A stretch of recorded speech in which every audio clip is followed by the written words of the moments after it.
Okay, it's the Wait for It Seattle podcast at Seatown Sports, episode 74. 74. Okay, well, here's what I got for you, Kev, on episode 74. I don't know if you're ready for this. Are you ready? I'm ready.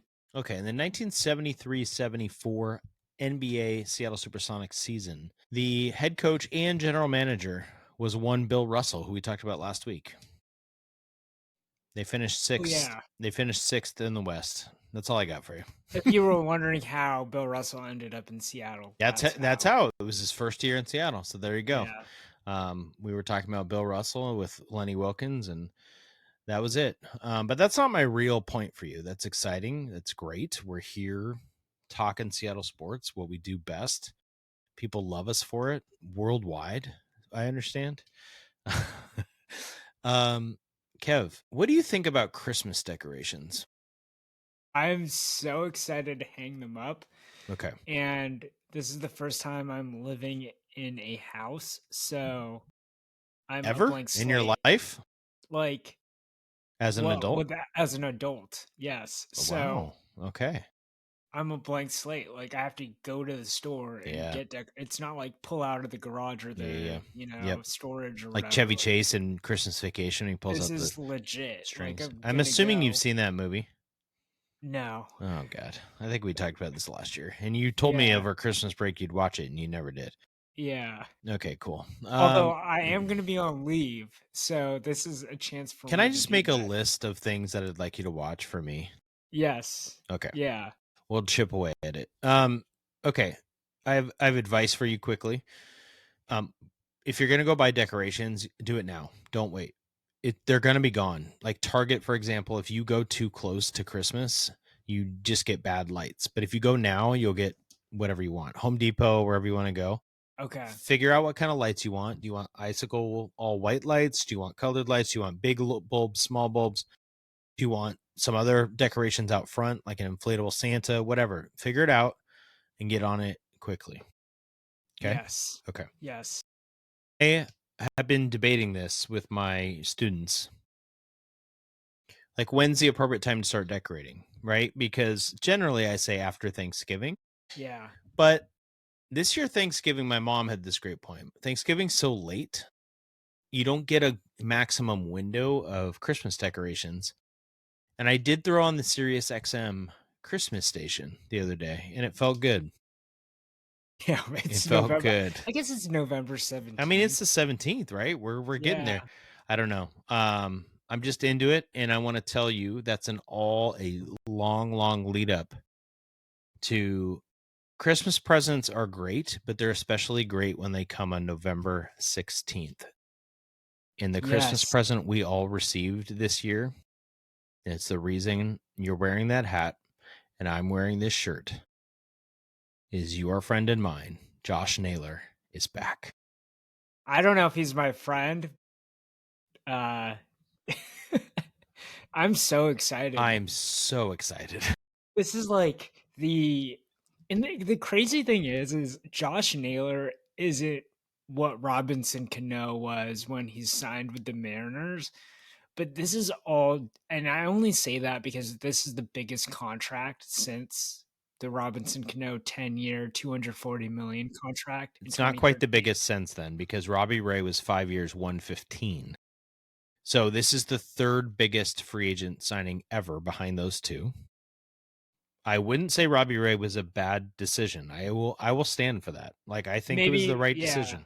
Let me amend it. Let me say it was the biggest hitter contract, which the Mariners just don't do, and hitters don't want to sign because you're in Seattle.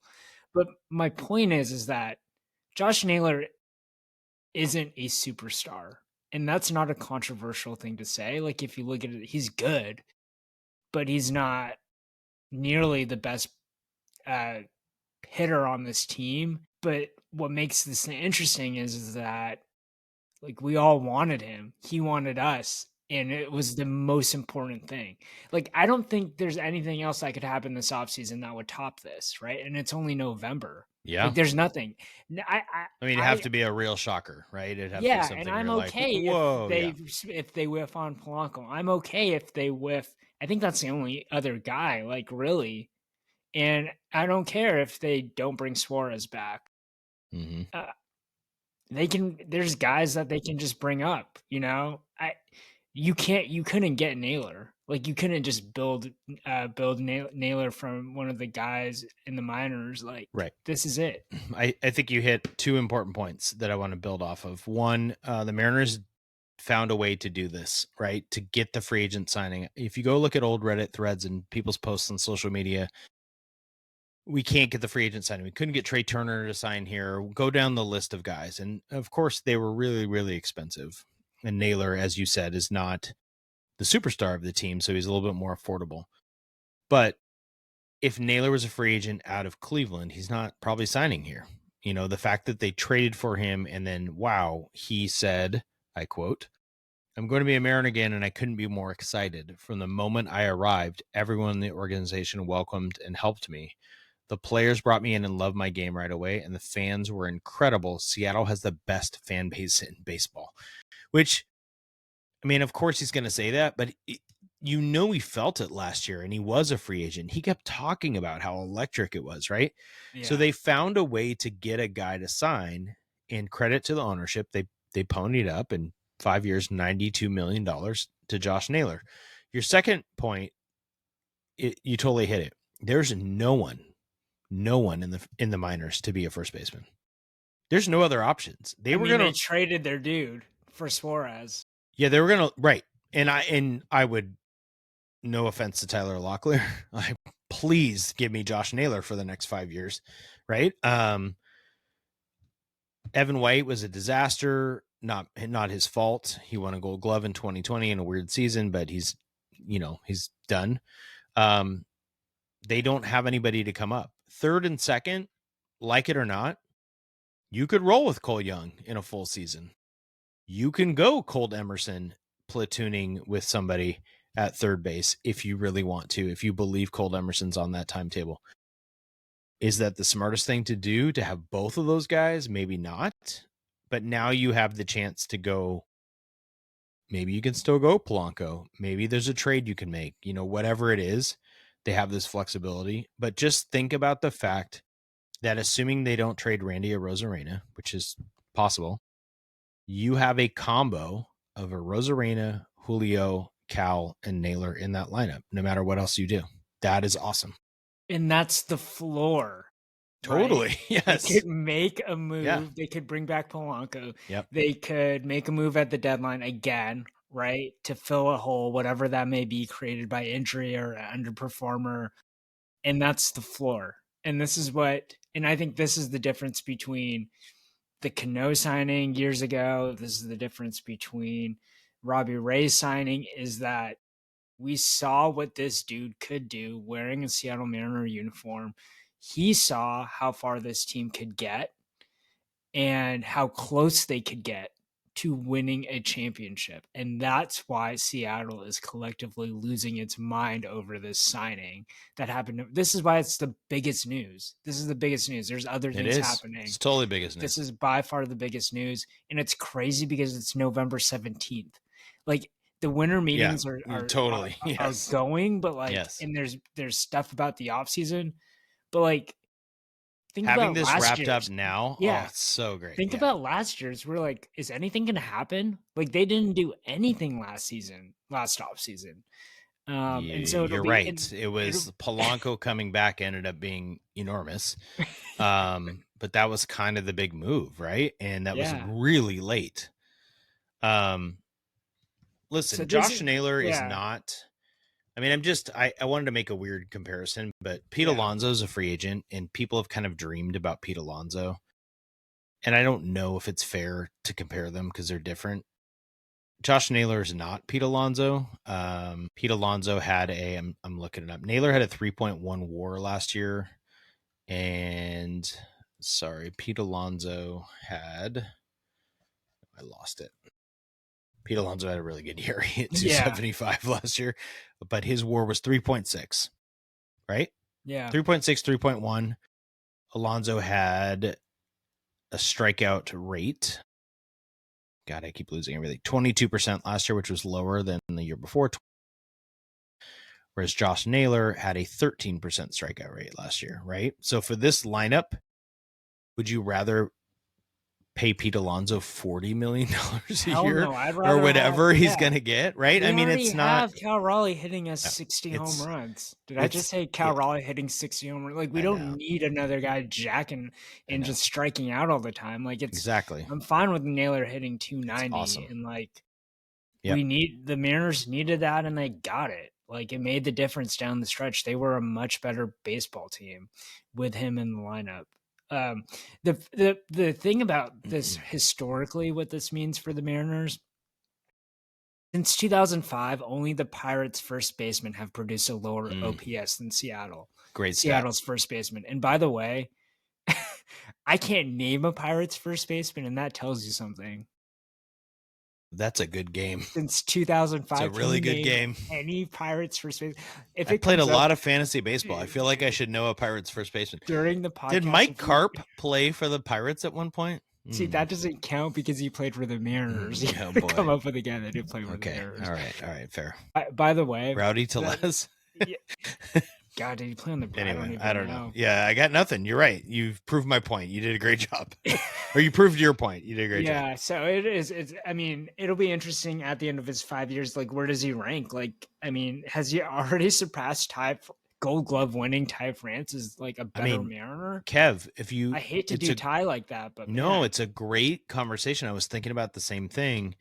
I don't want to get too excited, but well, I'll say this. I texted multiple people, including you, as soon as I got the text from a buddy while I was driving. I was just, verbalizing the text Naylor and then just send. My sister, friends who are Mariners fans, group chats, and everybody's geeked out. I mean, he's got to be the most beloved Mariner in a while. We get to see him for 5 years. And to your point, we're talking about the best first baseman in Mariners history are John Olerud, Tino Martinez, Alvin Davis, Paul Sorrento. I mean, Richie Sexton because that one amazing year that we always overlook. I mean, it's not a great position in Mariners history. Left field and first base aren't great. And I think it's related to what I said before is that you either your first baseman's homegrown, or you get someone in free agency, but it's never the premier dude because the premier dude's not going to hit 40 home runs at Safeco Field at T-Mobile Park, right? Josh Naylor might. He hits there so well. So now that he plays a full season at home, he might hit 40. Like, it was kind of funny when you said, I love hitting there. Yeah. But he was right. He actually does. If you look at the numbers, right. Yeah. They're that good. We thought it was a joke that he was like, because when he got traded to the Mariners, I don't know if everybody else felt this way. I was like, who is this dude? Yeah. He's just different. And then he's your guy and you love him. Yeah, it's so cool. It's awesome news. Smaller news, but I think might be significant. We'll find out. The Mariners also made a trade for Robinson Ortiz. I would like everyone to Google right now, pause your podcast and Google Robinson Ortiz, and then look at the size of his hat that he's wearing in his Dodgers photo. It's absurd. It's 10 sizes too big. Okay. Anyway, Robinson Ortiz is a lefty. They traded a minor league pitcher, the Mariners, a guy they were decently high on. Robinson Ortiz in the minor leagues last year, pulling this up right now, 2025, across single A, double A, and triple A, 2.73 ERA, 59 innings pitched, 72 strikeouts, which I love to see. You got to have guys who have more than one strikeout per inning. Lefty reliever. That means that Dan Wilson doesn't have to rely on Gabe Spire every time they need a lefty match. Yeah, they they traded for Jake Ferguson, which I will never criticize the trade. It was a good trade. It didn't work. He was bad ultimately. He was actually good when he first got there, and then he wasn't good. This guy's 25 years old. I don't know what his speed, like his miles per hour are, but I know he has some sort of swing and miss stuff with the slider. It sounds like what I read. Yeah. It's a great trade that won't hurt them. And I want the next moves to continue to be just bullpen dudes. Just load up. Load up on bullpen dudes. Yeah, just have them fight over, like, compete in spring training, even if some of them don't make the roster. At least you have them down in the farm. I would really like a big, I mean, I don't know if Devin Williams is on their radar. He's been up and down, but just a trade for a guy who throws 101. Like we've talked about this before. Yeah. More than a third baseman or second baseman. That's what I want. So anyway, good start to the Mariners offseason. Couldn't be more excited about Josh Naylor coming back. Josh Naylor, if you'd like to be on the podcast, we'd love to have you. By the way, did you see T-Mobile Park? They lit up the initials JN. So if you're on, did you get a press pass for that? Or no, I didn't get a press pass. Great. By the way, the most feedback I got on the podcast in years was I can't believe Kevin didn't tell you that you guys had a press opportunity for the New Balance Cal Raleigh thing. Oh man, we would have got hats. We would have got, we might have millions of subscribers. Who knows? No. Maybe if I had some merch, I could wear it there, but I don't have a press pass or merch. So yeah, I mean, maybe I could have got a press pass to go watch the local San Jose Sharks play the Seattle Kraken. Although I think both games were in Seattle, so they played. No, they played once in San Jose, and it was a blowout for the Sharks. Yeah. So I want to ask you some questions about what's happened with the Kraken because they got blown out to the Sharks a few weeks ago, 6-1. And then yesterday they avenge it and win 4-1. Yeah. It was great. Changed? I watched the whole thing. Well, hockey's kind of like, I don't know, baseball's kind of like this too, right? You get blown out one day. Football's pretty weird. The Miami Dolphins crushed the Buffalo Bills a couple weeks ago. Like, that doesn't make any sense. Overall this year, a couple things about the Kraken, and this is why I want people to get excited. This is the best start they've ever had in the franchise history, obviously. Young franchise. But they're 9-4-5 for people new to hockey. 9 wins, 4 regulation losses, 5 overtime losses. So you might be thinking they're 9-9. It doesn't quite work that way because you get a point for the 5 overtime losses. So they are 1 point out of first place in their division. Only one other time at this point in the season they have a winning record. And they are really, really good defensively, Kev. That's the thing. So Lane Lambert, I wrote a post about this, probably the last time I wrote something for us, was about their physical signings, the identity to be physical, tougher, and they're doing that. They are at the top 5 in the league in goals allowed and goals expected allowed, right? So not just great goaltending, like great defense, they're physical. Probably has to do with their pace a little bit, although I haven't been able to dig into that. They cannot score though. They are second to last in the NHL in expected goals. Under 2 a game, which is not good in hockey, right? And yet they have 9 wins, 4 losses, and 5 overtime losses, which is a really good record in the NHL. So they're more physical and they're tougher and they play defensive minded and they need to improve offensively if they want to make the playoffs. But they're playing that San Jose game. I watched the whole thing besides a few times I fell asleep because I'm old. And then I'd wake up again. They're opportunistic. They're physical. I know, Kev, you don't watch a lot of hockey, but for a guy to dive in front of a shot, it usually happens in the playoffs, but they had dudes, multiple guys, laying out their body horizontally to block shots. I mean, is it that much different than noted Kraken fan Josh Naylor just diving, kind of jumping up to stop a double play? No, remember it's that? It's similar vibes. Like Naylor would love, that's why he loves hockey. I'm glad his jersey worked out for him too. Yeah, they're giving up their body, which I think a lot of guys don't do in the regular season. They kind of have to because they can't really score.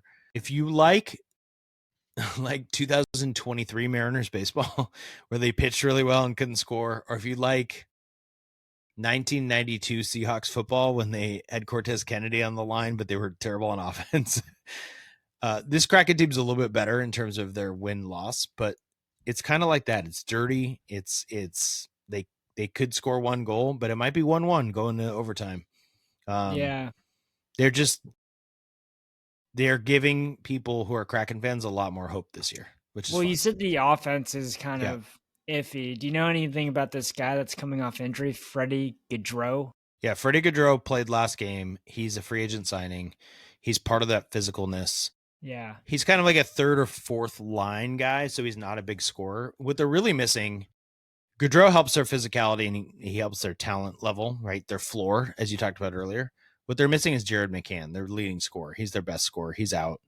Capo Caco, one of the best names in hockey, also injured. So like two of their best goal scorers are injured. Yeah. And they have great depth in terms of they just have dudes who can be dudes, which means like nobody's a high goal scorer. They don't have a player in the top 77 in the NHL in points scored. So that tells you where their offense is. Schwartz and Eberle both have 7 goals, but nobody has 10 goals. It's just, they're not a dynamic offense, but they play like physical, fun, spirited hockey for the most part. So they're in the mix. I mean, that's what's awesome, right? And we talk about teams being in the mix. I don't know. I feel like in football, if you have a good defense, people love it. So maybe people like it with hockey as well. Yeah. Speaking of good defenses. Yeah. The Seahawks came up short. They did. How do you feel? Like, how did you feel after the game against the Rams? I was a lot more upbeat than I was when the Huskies lost to Wisconsin. I'll tell you that. Like 2 losses can feel very, very different depending on expectations and how the team played, right? Yeah. What were your expectations going into the game? We talked about it a little bit last week.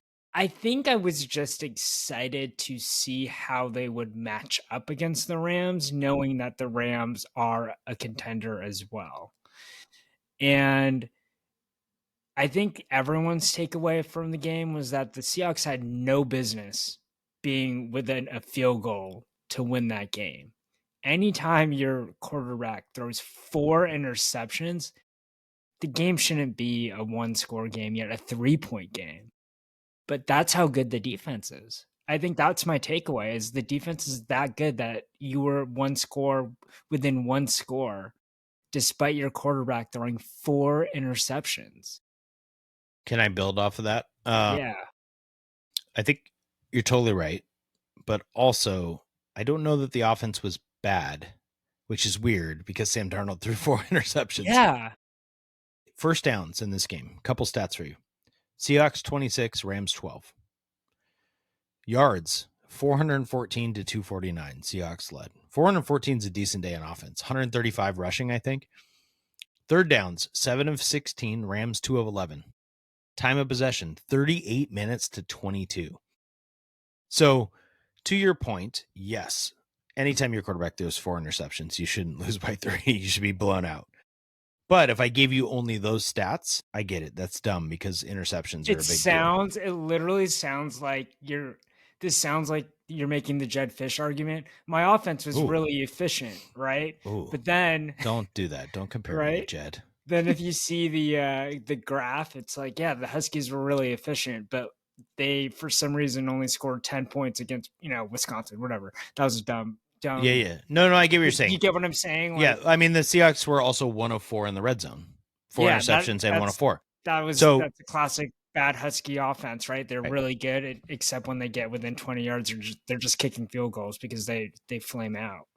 But how do you react to this quote by one of the Rams DBs, Kinchins, who had 2 interceptions? Everybody wants to test us, maybe because of our strong pass rush, but they don't know how good the secondary is. They want to keep trying us, then they'll keep seeing it. That's dumb because they have more. They played 51% dime package. Mina Kimes said this. James Sadberg texted me this. Like, they have more guys falling back. So it's not that Darnold was trying to test you or anything. It's just that the Seahawks can run the ball effectively. They were daring the Seahawks to run the entire game. Seahawks had 38 minutes of possession. Yeah. And they didn't throw the ball that much. They just, Darnold, this is what you get with Sam. This is what you get with him. I don't know why I like him, Kev, but I really like him. Even when he throws interceptions, he just has a weird gunslinger mentality. Like a stubbornness. I like. And that's what showed up. So sure, Kinchins, he was testing you, I guess. I don't know. Do you remember? It didn't feel like it to me. Our guest Luke Braun from Vikings Locked On, he said this. He loved him. He said you have to be patient with the interceptions. Yes, he totally did. A lot of mistakes, so we just got to be patient with it because then, he's going to have a career year like he's been having. So, I mean, we could get to the wild card round, and Sam Darnold could have a terrible game. It's totally possible. Yeah. I still like him. I still like the way he plays quarterback. I just think there's a lot of bad quarterbacks and there's a lot of bad quarterback play. That you just take it. Justin Herbert was terrible this weekend, right? And he's a great quarterback. You can go down the list. This weekend was not a good quarterback day. Tua, do you want Tua? No, I don't want Tua. Also, right? I don't like him because he just blames everything on his teammates. Who? Tua. Oh, yeah. I mean, yeah, you just do you want to be in the Browns situation? Would you rather have JJ McCarthy? Would you rather have the way Goff played for the Lions, even though he has more weapons? Would you rather have Geno Smith? Just kind of. I mean, obviously no. But yeah, I don't know. Darnold's not perfect. I would go as far as to say they probably don't win a Super Bowl, Sam Darnold. I also think that's okay. I know that's dumb to say, and please don't TikTok aggregate this. It's okay to have a guy that you might be able to, but the probability is that he's not Mahomes or Josh Allen, or Burrow when he's good. There's only 4 of those dudes. Right. Right. So does he raise your ceiling? Yes. Can you pair him with a defense and get lucky in the playoffs? You could. Is the likelihood that Sam Darnold will win the Super Bowl in Seattle? Probably not. Am I okay with 12 wins in the playoffs and having a shot? Totally. Yeah. I will take it. It's kind of my Mariners argument. It's get in with the team you have. And then you don't know what's going to go wrong. If Bizzardo doesn't hang the slider, what if it's different? Of course that's sports. Things just go weirdly sometimes. Yeah. But I'll take a team that has a higher ceiling, and I think Sam Darnold gives them that over a lot of dudes in the league. And Ernest Jones agrees with me. F-bombs included in the press conference. It was Ernest awesome. Jones, man, there's some good examples of teammates, right? Josh Naylor, there was a lot about his play, but a lot, how many times are we going to mention Josh Naylor? But, everyone said he was a good teammate. Cal Raleigh at the awards ceremony for MVP and everything else was he's a great teammate. He was the MVP of the clubhouse. The Seahawks, the defense, Ernest Jones saying that out loud, just that's exactly what Darnold needs, right? He played for the Jets. He played for an underperforming USC team in his career. Now he's in Seattle, and you got to take care of your dude. So yeah, they so they're 7-3, and the Rams are 8-2, which is really a 2-game lead because the Rams beat them. Yeah. I don't know. I think the NFC West is probably unlikely with that loss because they've lost the Niners also. Although I think the Niners beat the Rams, didn't they? Niners are sneaky with Purdy back. I don't know. Yeah, it's a great race. It's a great race. I think the Seahawks are in an awesome position to make the playoffs. They play the Titans this week. They still have the Vikings on the schedule with JJ McCarthy against our defense. We have the Colts, which will be fun. They got the Rams again, and they have the Niners again. I think they have the Bears, maybe. Could be wrong on that one. Yeah, they have a fun schedule still. Titans this week, if they get that win, they're at 8 wins already. I think they're in a great shot to make the playoffs. I don't really care if they're home or not because they play pretty well on the road. So, and I think Darnold is actually probably better away from Seattle, although in a colder environment. Yeah, I don't love at Green Bay. I'm not and I don't really want to go play in Detroit in their crazy stadium, so I don't know. I mean, certainly I'll take a home game. But it's fun. The Seahawks are great. Their defense, to your point, was amazing. They were awesome. Yeah. I mean, they got short fields all the time. They were great. Yeah. You know who else was awesome and great? The UW Husky football team, who's only lost one home game in the past 3-4 seasons. How many road wins do they have under Jed Fish, Kev? One road win. Just checking. It is the most amazing thing. Night and day. Yep. It is legitimately night and day. Yep. Give me one thing that you take away from the Huskies. I think it was 49-13 win over Purdue at home. Yeah, this is just a bigger picture thing. Assuming Jedd Fisch returns next season, which it seems like is becoming more likely, the team is going to return a lot of guys next year that are good. In theory. In theory. I mean, we don't know what the portal, right? Like, yeah, definitely don't know what the portal is, but most of these guys seemed entrenched and to like have incentive to stay at UW. Yeah. I mean, and I've been looking at like who are the likely transfers. I think we're going to see probably a chunk on the defense that, kind of are mediocre and didn't see a lot of playing time, but like the dudes that probably will come back, like assuming Boston doesn't go to the NFL draft, obviously like your two best players are him and DeMond. Wait, Denzel Boston's going to the draft. You think for sure? There's no way. He's a projected first round pick by like Todd McShay. Yeah. I think he's going. You think he's going? Yeah. There's no way. I mean, there's a way, sure. Yeah. NIL money's real. Like if you're end of the first round, beginning of the second round, and somebody in UW is going to pay him more. Where do you put? I thought he was a senior though. Denzel Boston sounded. No, he's a junior. He's a junior. Incredible. So good for out him. Of like where did you put the odds at? Just off the cuff. Oof, that's a great question. It's so hard to give odds as such a cop out, but it's so hard when you don't have information on NIL. I mean, I think it's safe to say if he came back, he'd be the second highest paid guy behind DeMond, right? And then those guys are making, I mean, if you're the second highest paid player, you're making $1 million. Yep. To 1.5. So I'd say it's 90% he goes. Okay. That's how I feel. I mean, based on projections where I see him projected to go, I think receivers in the NFL seem to hit more than other positions, right? In the first and early rounds. Even like Rome Odunze, who like sort of is disappointing. He's not really. Like he's doing well in Chicago. They have 6 or 7 wins. Yeah. So I don't know. I think receivers are a safe bet, and Denzel Boston has an NFL body and an NFL game. So anyway, I ruined your hopes there. Yeah. Well, that frees up a lot of NIL money. Yeah, that's true. You probably bring in a big transfer at wide receiver. Although you have Roebuck coming back. The freshmen are good. The freshman receivers are good. Yeah, they're good. I mean, Adam Muhammad too coming back. I don't really. Well, can I give you my takeaway since you said Adam Muhammad? It's not Adam Muhammad. Jordan Washington, dude. He's fast. Dude, right? I liked watching him play football. Where has he been? Can we give him some carries? Yeah, he's fast. I just would like to see a little bit more Jordan Washington. Yeah, I mean, we'll see a lot of him next season for sure. And maybe more this season with Coleman kind of banged up. Also, side note, Coleman not in uniform. What a large human. Yeah. Oh my God. Dude. Yeah. I feel like he's going to be the steal of the NFL draft. Like his numbers are going to probably drop off here. He's not having a great year. A little banged up. Yeah, I think he's going to be a steal. Like definitely going to pick him up on my fantasy team with like the last pick. Look at you. He's still at 4.9 yards per carry, but a lot of that was loaded up early. Yeah. I think Coleman will end up being like Kyle Monangai, who we talked about. Just playing big, getting big carries for the team. Yeah. So my takeaway is Jordan Washington. Your takeaway is all the dudes returning for the team. Yeah.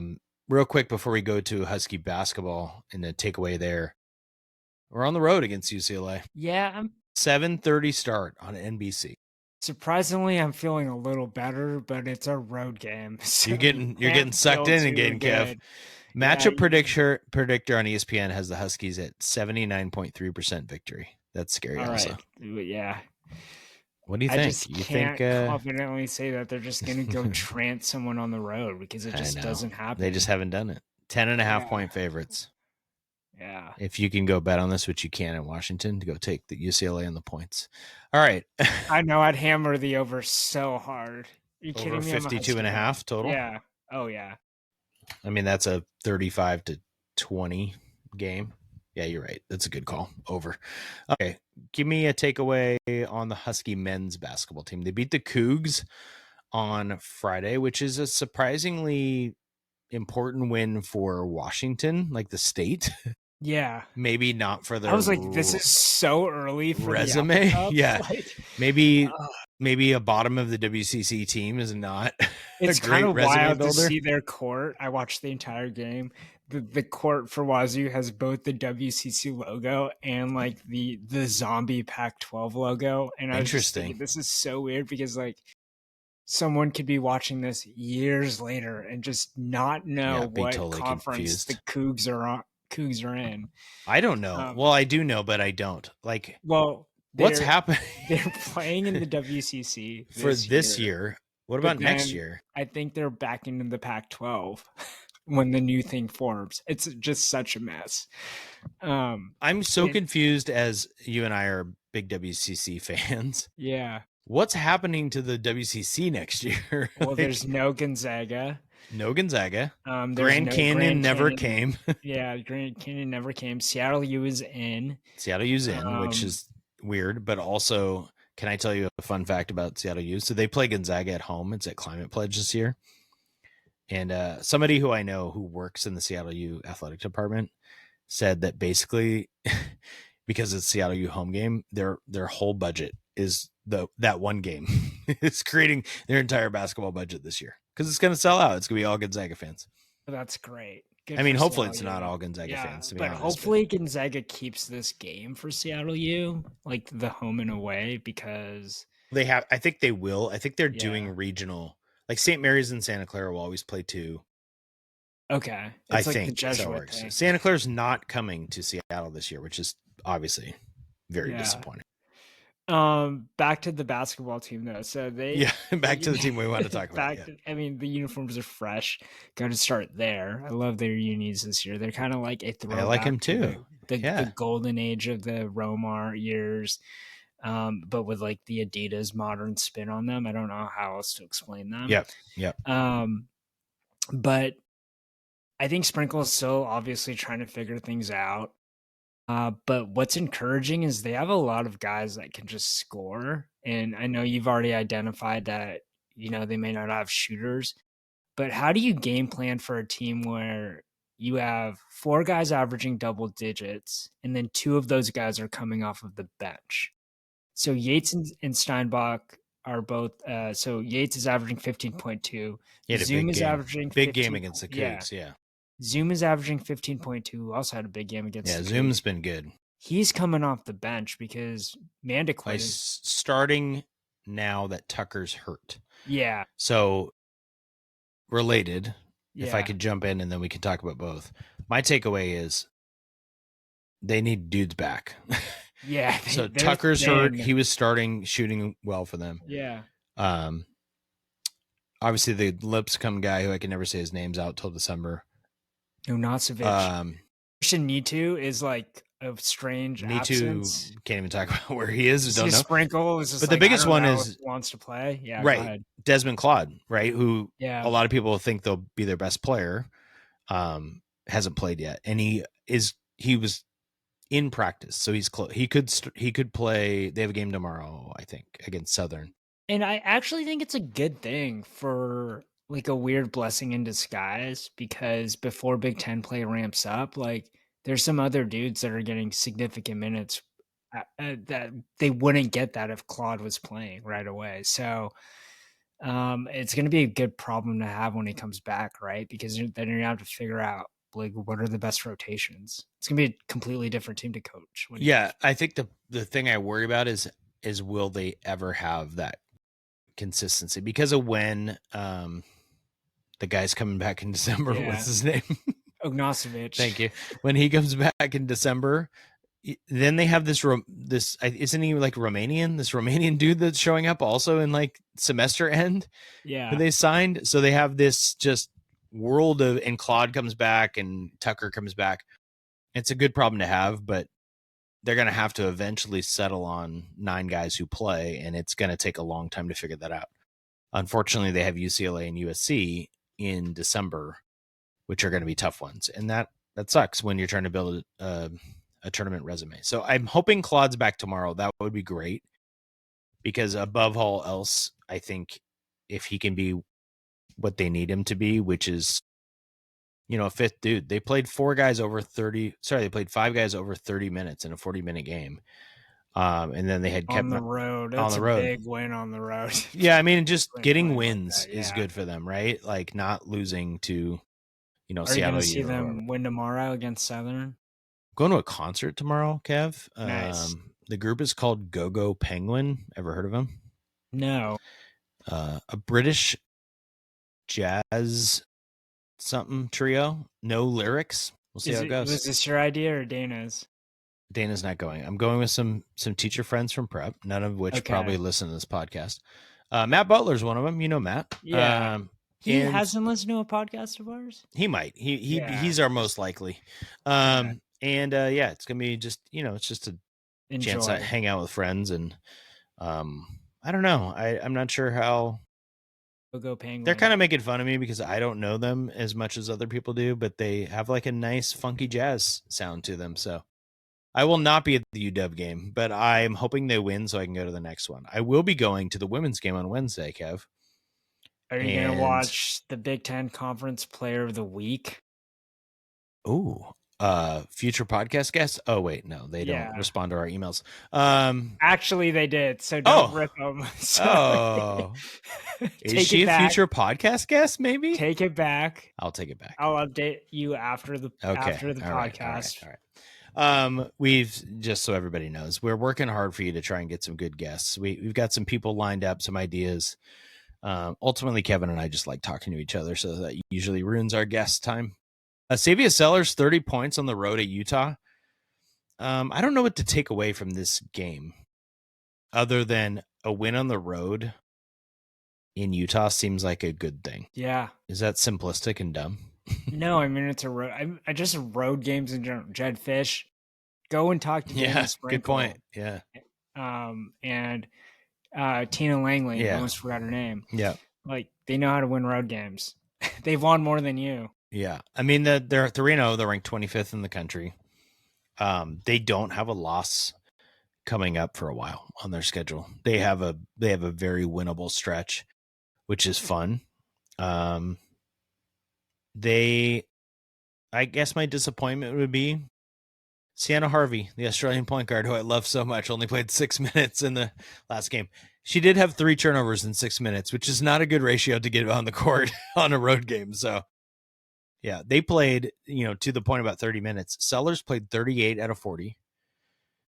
Hines 34, Tegan Brown 36, Avery Howell 34. They rolled. Is Ladine injured? Yeah, so that's the other takeaway is El Ladine is also back in practice, but not playing yet. Okay. And so that would be probably the number one takeaway. You just beat Utah on the road without your best player. Sorry, Savia Sellers, you might be the best player, but they're fighting each other for best player. How are you going to tell her she's not the best player? She's number 11 in scoring in the country. She's playing like the best player, but she also is not sharing shots with El Ladine right now, right? That's true. I mean, it's a clear hierarchy. And I think they, it's just different. El Ladine's there. They kind of trade off. And that's why both of them, if you look at one poll, Sellers is picked all conference. And if you look at another, Ladine is picked all conference. So yeah, they're the two best players for sure. I mean, in fairness, El Ladine makes, because of her height and her size, she makes WNBA draft mocks sometimes.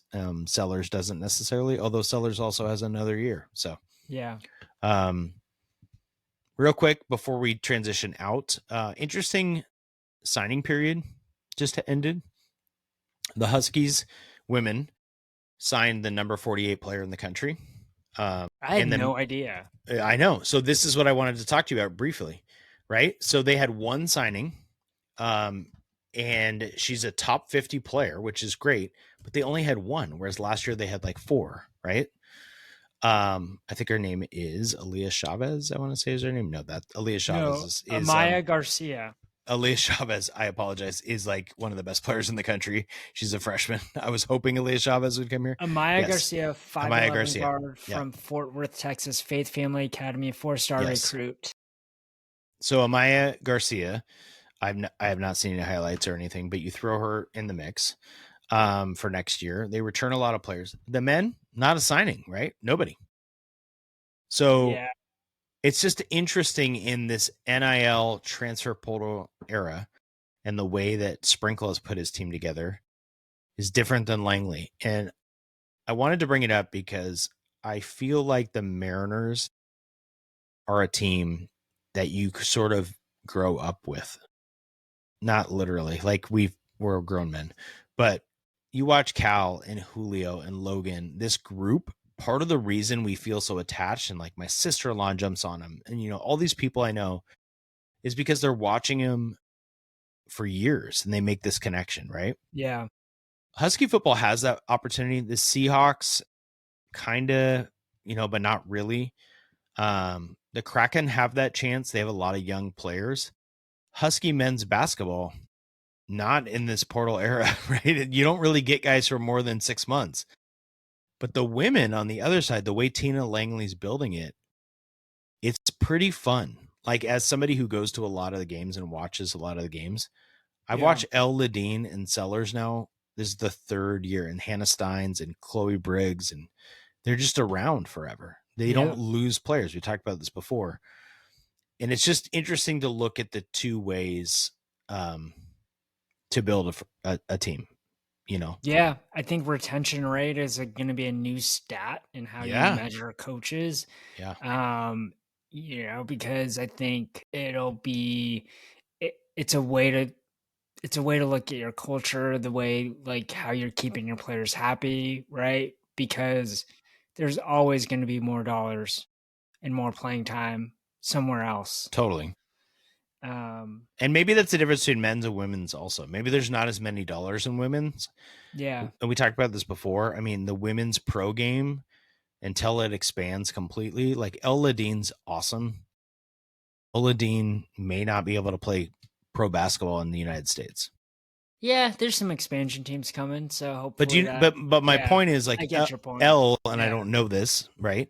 She might be like, well, I love the University of Washington in the degree I'm getting. Yeah. Kind of old school men's version. Yeah.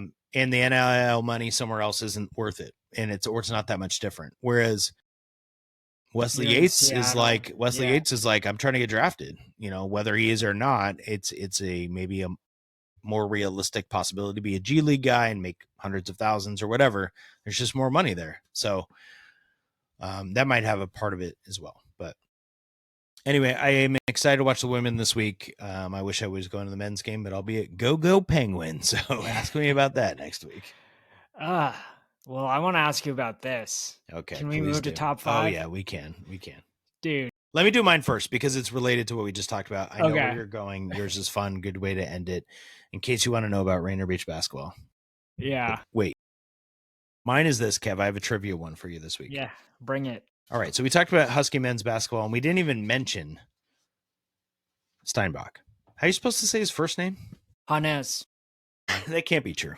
Is it really true? That's really how you're supposed Unless the past 2 broadcasters are so bad. The only way we'll know is if we ask Tony Castricone. Actually, I'll you're making me go to the game notes to look up their pronunciation right now. I can't believe I'm doing this for you. All right, give me my I'll double task right now. Give me my thing. Top 5 total rebounds freshman Husky history. Freshman Spencer So Haas freshman season. Slow down, Kev.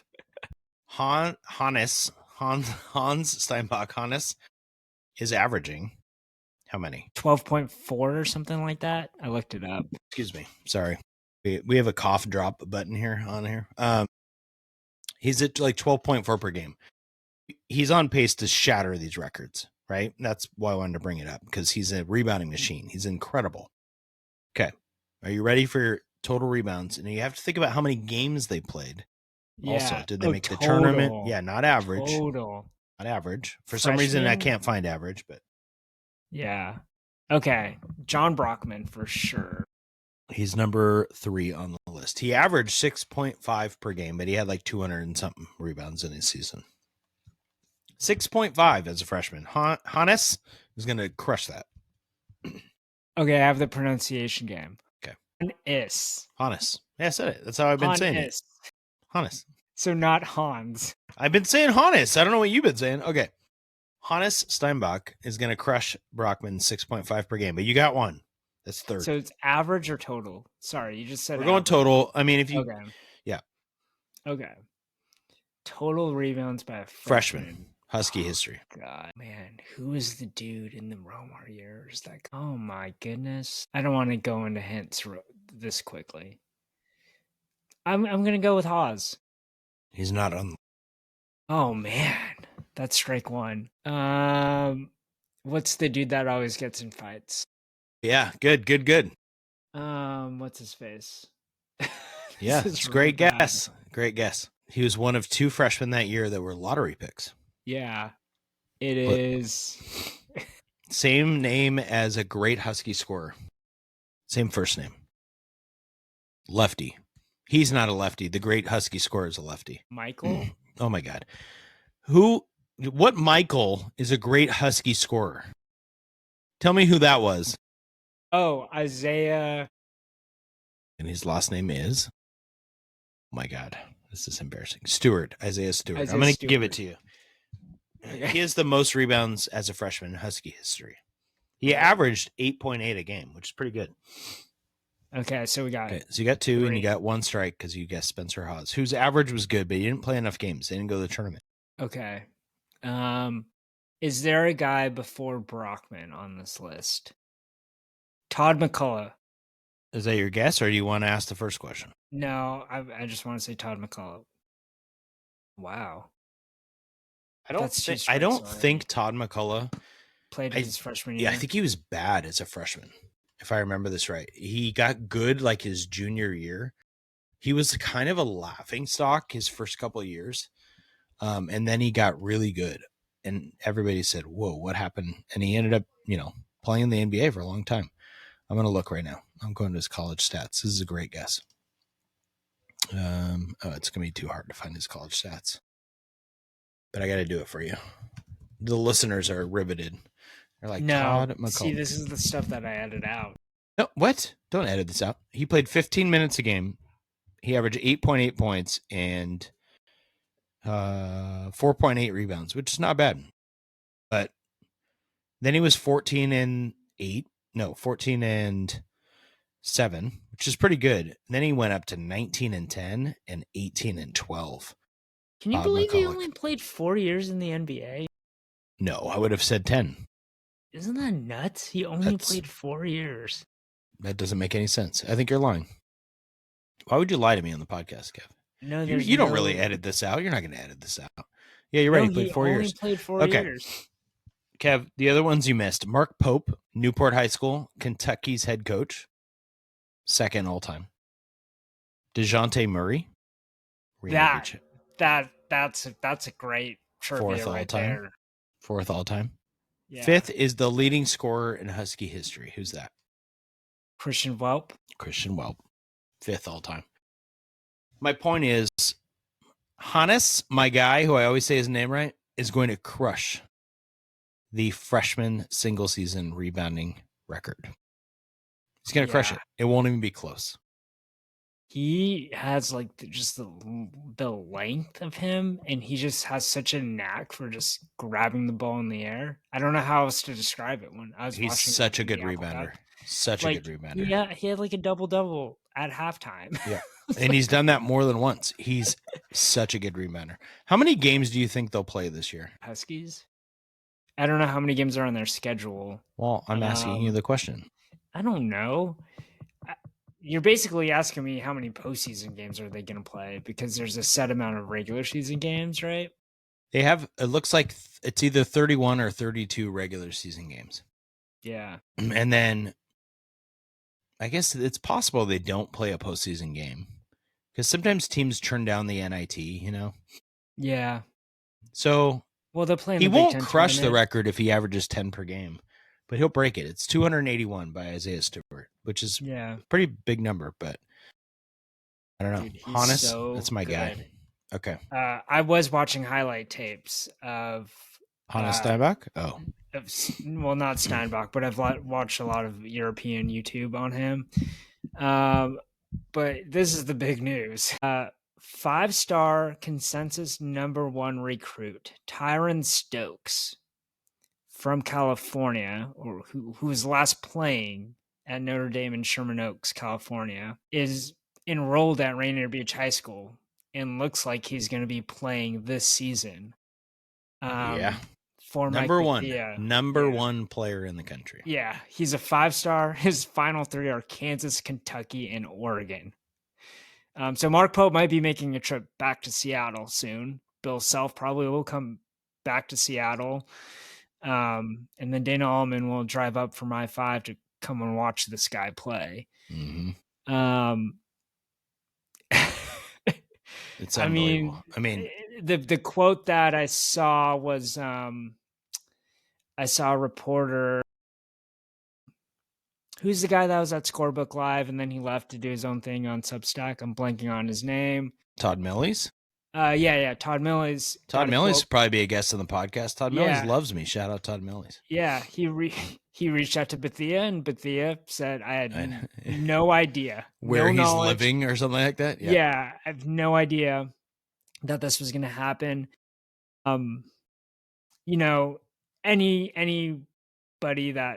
Anything that I'll say will just be speculation, so I won't say it, and I don't think anyone saying anything will not know anything unless Stokes tells them, right? And so all we know are the facts that he's enrolled at Rainier Beach and that he's going to be playing. Like, there's no eligibility concerns at all because there's nothing that can happen. I mean, well, we don't know if he's playing for sure. Like, we don't know that yet. Yeah, but you're making an assumption that he'd be playing. Yeah, but the assumption is based on the fact that there's nothing that says he won't play, right? Like, there's no eligibility concerns. Like, the rules say if you just move into the right if you place, move, you're eligible. Yeah. You're right. Yes. So your whole family unit has to move is how the rule used to read. So, yeah. All this is to say, like, he's going to join, if he does play, which I think he will, a long line of really good Rainier Beach players. So my top 5 for you is a fun one. Can you tell me your top 5 Rainier Beach players of all time? Seeing as you probably coached against all these dudes. Well, do you want me to give you my top 5 that I witnessed / coached against, or the top 5? Like, what's the criteria here, Kev? What do you want to do? I think it'd be more fun for you to tell me what you saw in person. Yeah, well, it's going to be a different list than what people will have, right? If you just did the top 5 all time, you're probably looking at Jamal Crawford and Doug Christie in the top 2 or 3. Jamal Crawford's going to be number 1, DeJounte Murray. And I didn't see Jamal Crawford. He came when I was in college, so I wasn't coaching yet. So I can't tell you how awesome he was. Yeah. So I'm going to take those people out. I'm going to give you, I have a long list of really good players who I watched play. And what's interesting is there's some guys who really went to some big schools who, I don't know, they just didn't play awesomely against us. Or when I was at prep, or so my list will be kind of weird. There's also some superstars that went to Rainier Beach, went to a subpar college or a good college and just didn't blossom. Like, it takes I mean, it just goes to show that, like, once you get to college, it's a different game, right? Like, you can be a superstar at Rainier Beach and not be the best player on your college team. But even there, like, I'll give you an example of somebody who's a really talented player. Like, Shaquan Aaron went to USC. He transferred into Beach. I coached against him. He's 6'7". Everything about him, you're like, and he was very good. He wouldn't be in my top 5 all time. It's no slight to Shaquan Aaron. It's no slight to DeJounte Murray and Marjan Beauchamp, who both were really high picks. They're not on my top 5. That's amazing. Murray's not in your top 5. I mean, he was. My goodness, he was fine. I could go look at the stats. I don't think he crushed us. So I got to pick the ones who, like, I was like, oh crap, you guys couldn't do anything. So my number 1 that I saw, I was very young coach, but Nate Robinson's number 1. Nate Robinson popped off of the screen, the court. What I've never seen anything like it. Nate Robinson's throwing dunks. The Lodrick and Roderick twins were throwing off the backboard dunks in the state semifinals to Nate Robinson. He's dribbling up in transition and elevating so high in his jump shot that like 6'5" dudes can't block him, and he's 5'7". Nate Robinson nothing will be seen like Nate Robinson ever again. Like, it was insane. So he's number one. I think my number two, it's hard. I think it's Kevin Porter Jr. He was really, really good as a senior. We could not stop him. He was like 6'9". Yeah, in high school? He's just athletic. He has some dunks that are insane that you can go find on YouTube. But he could pull up. He could finish around the rim. We had good length, good defenders on him, and we just couldn't do much with him, especially his senior year in high school. He was so good. And obviously he's still playing in the league. He's only 25. I know, it's crazy. He's getting minutes in the league. He's getting more minutes than Beauchamp and some of these other guys. You know, obviously DeJounte's probably had a better career, although he's been hurt lately. But yeah, I would put him second. Okay, this one is crazy. Marquise Davis is number 3. Don't sleep on Marquise Davis, okay? Marquise Davis, if you don't know, I don't even know if Marquise Davis ended up playing college basketball. I think he did. He's one of those guys that falls in that category of like, what happened to him? Yeah, he's undersized guard, but they beat us in 2012 by 3 points for the state championship. He was a junior. He was incredible athleticism. He had 30 in the state championship game against us, and we had a team with DJ Fenner and Mitch Brewery, who played Division I. DJ had 26 in the state championship game. We had Rio Adams on that beach team who went to Kansas, and Marquise Davis was the best player. Elijah Foster went to Nevada.